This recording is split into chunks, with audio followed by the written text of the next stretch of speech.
Hi, everyone, and welcome to Education 438, Teaching Reading and Writing in the Content Area. We have reached the end of week 3, which means we all have one more week to go. I can see the light at the end of the tunnel, and I hope you can too. I'm here with the Day 15 and Unit Plan Stage 3 overview. We are heading into the final stages of our unit plan. That's really exciting. That means that next week we're just going to be doing a lot of peer review of our unit plans, some fine tuning, and some reflective work. So hopefully, if you can make it through till Sunday, I know I keep telling you that, but if you make it through till Sunday, next week is going to feel a lot less intensive. So I'm going to jump right in. This video is going to cover our topics for today, our objectives for today, some essential questions to think about as you engage with stage 3 of your unit plans, the actual overview for your unit plan stage 3. I'm going to go over an example as well, and then some reminders. So your topics for today.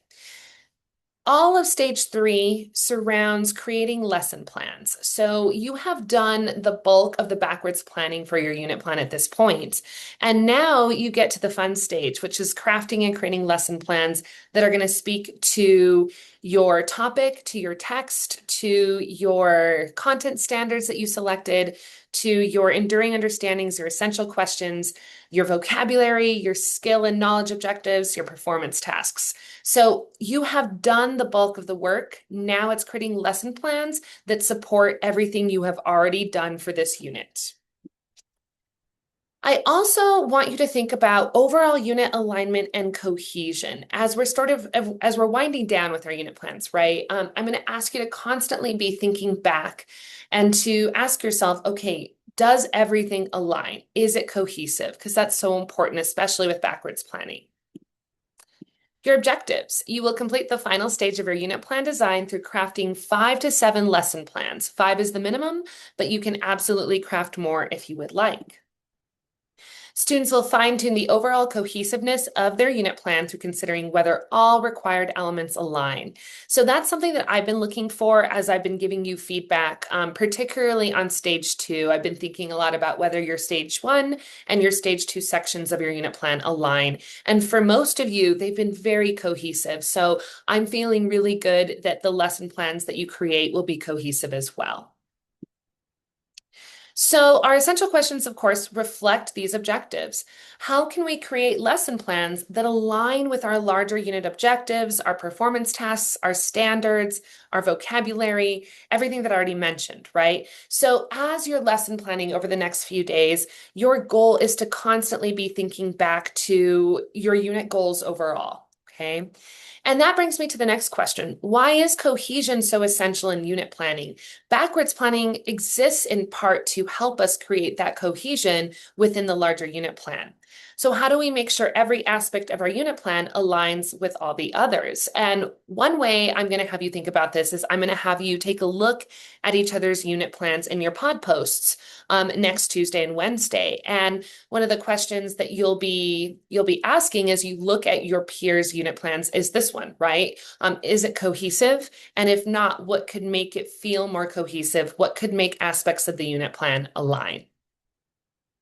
All right, let's jump in. So I am going to pull up our instructions for Unit Plan Stage 3. And you're going to notice these look just a little bit different than our others, and I'll talk about why.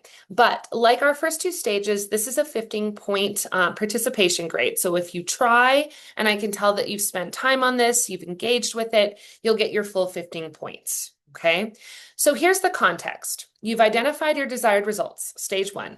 You've identified evidence for learning with your performance tasks in stage 2. You are now ready to develop, can't talk, the learning activities, and that's stage 3. And these learning activities are going to support your students in meeting the standards, the objectives, the goals for the unit plan. This is an opportunity for you to apply the concepts and ideas you've learned in this course regarding literacy into your content curriculum. So that's really exciting, right? We spent the last 3 weeks, and honestly, we're still reading about writing into next week. We spent the last 3 weeks really digging into how to teach literacy well across content. So pull that in. Please be sure in detail to read the below information regarding how to construct lessons, as well as the required elements of your plan. But also remember, this is fun. Right. Creating lesson plans, it's creative, it's fun. I kind of love it. I mean, even lesson planning for a class that I've taught a million times, I always add new things in. I don't know, I just think it's really exciting work. And, I think most of you at this point have figured out that I love teaching. And so part of what is so exciting about being a teacher, any kind of teacher, is that intellectual creativity. And that goes into engaging these lessons and activities for your students. So make it enjoyable for you and also think about these future students of yours, right? Make it enjoyable for them.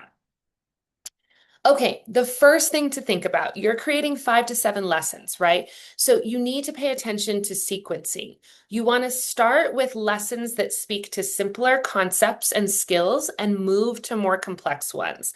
I know that feels a little Captain Obvious, but I've seen with a lot of novice lesson planners that sometimes this sequencing aspect gets forgotten in the excitement of creating plans, right?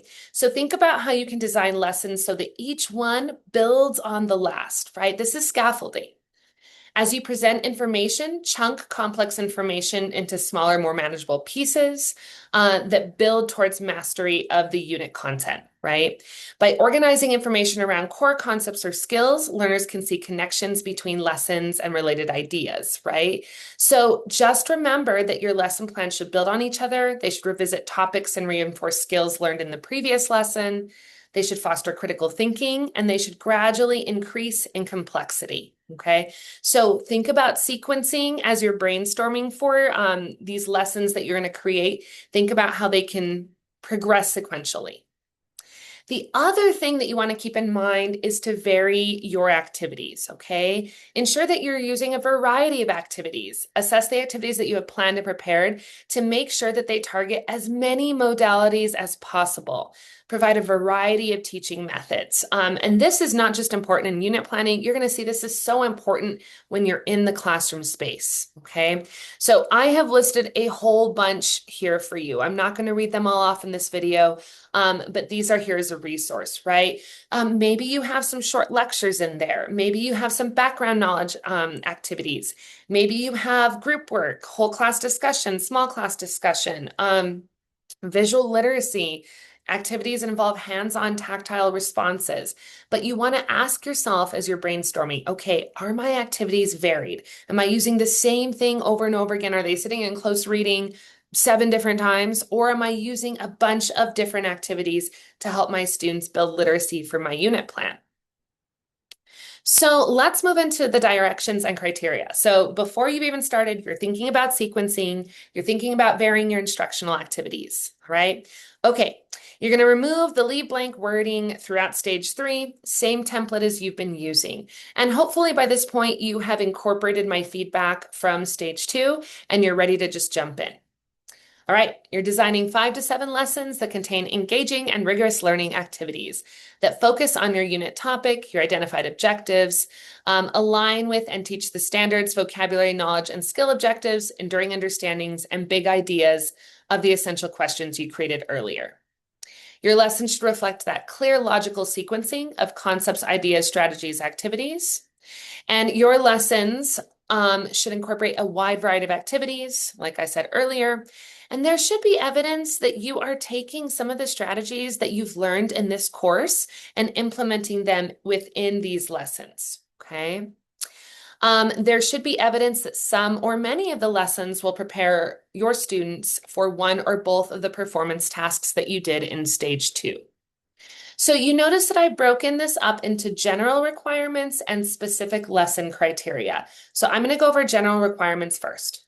5 lessons, okay? Here's what each lesson needs to have. It needs to have a lesson title. It needs to have the objective for the lesson itself. This could be a knowledge objective or a skills-based objective, totally up to you. It will depend on the lesson. A detailed and time-stamped description of the lesson activity. In other words, are you envisioning this as a 30-minute lesson, as a 45-minute lesson, as a 90-minute lesson, right? And then you want to step-by-step explain how the lesson will be taught. You can look at the exemplars that I've included to see maybe how much in detail you should get here, including background knowledge or accessing prior learning if necessary. You should describe the way the lesson is multimodal or addresses UDL principles. You should include a listing or an explanation of materials needed. You should explain what configuration students will work in. Is this an individual lesson? Will they be working in small groups, pairs, whole class, a blend? List questions of varying complexity that might be asked of students in the unit. And then if there's a product, list one.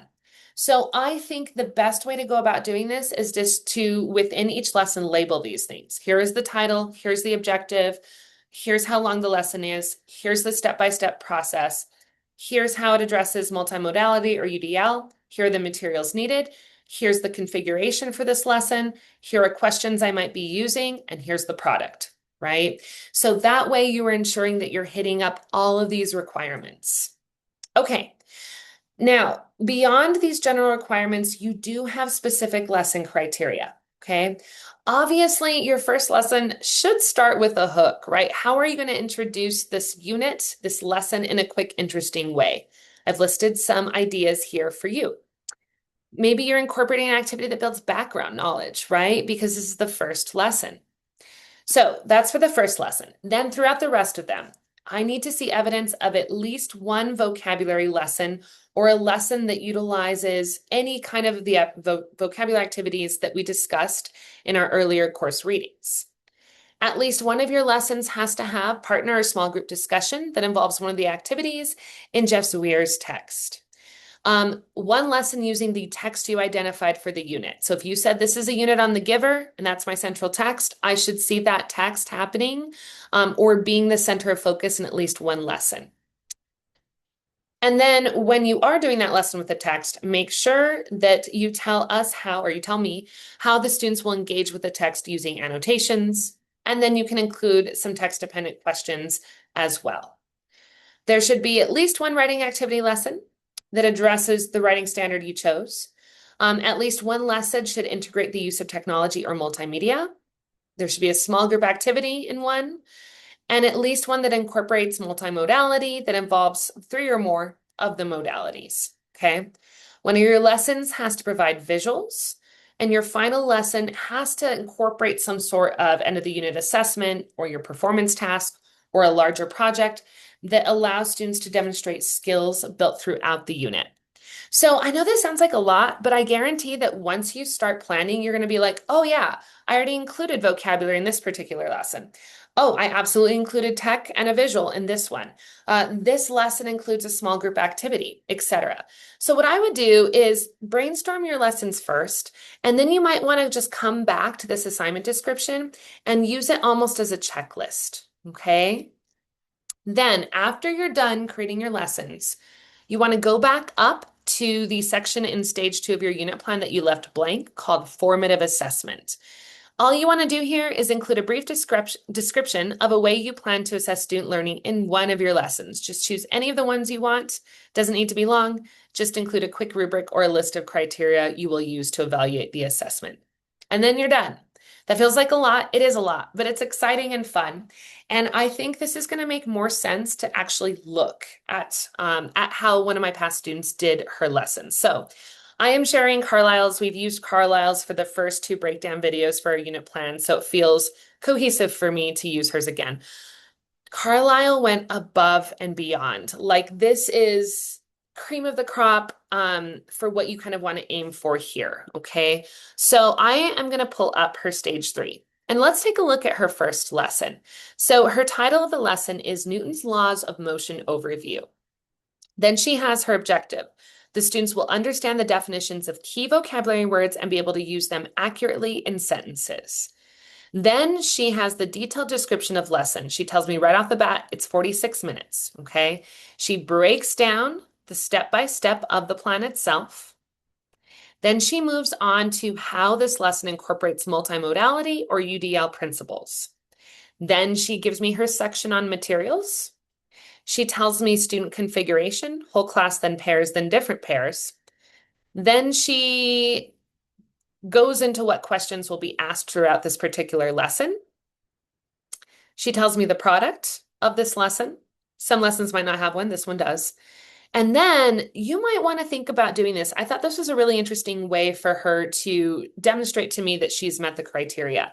She actually listed criteria met went back to these criteria, the set of criteria, and told me which ones she met within that lesson.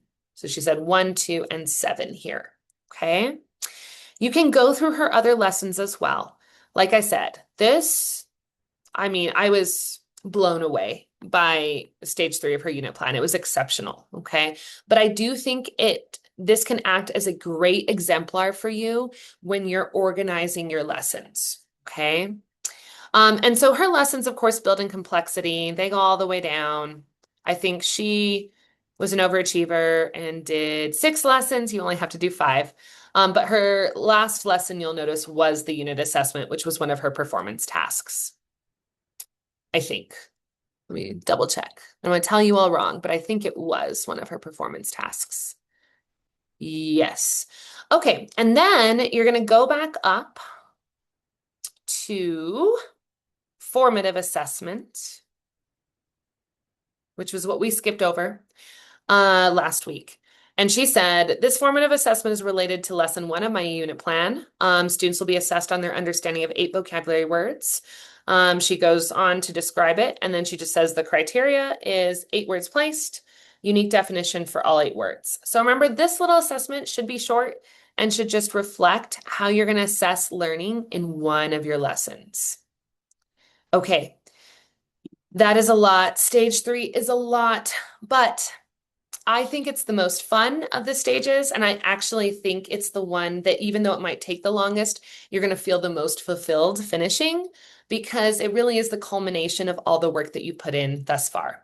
So really quick, my reminders. First reminder, your attendance participation grade for today, like all of our unit overview videos, is just a comment on this video with any questions if you have them, or you can just say, I'm good right now, I don't have any questions. And that just lets me know that that you're in good shape to start. This is the way I kind of formatively assess whether or not you're feeling good after seeing this video.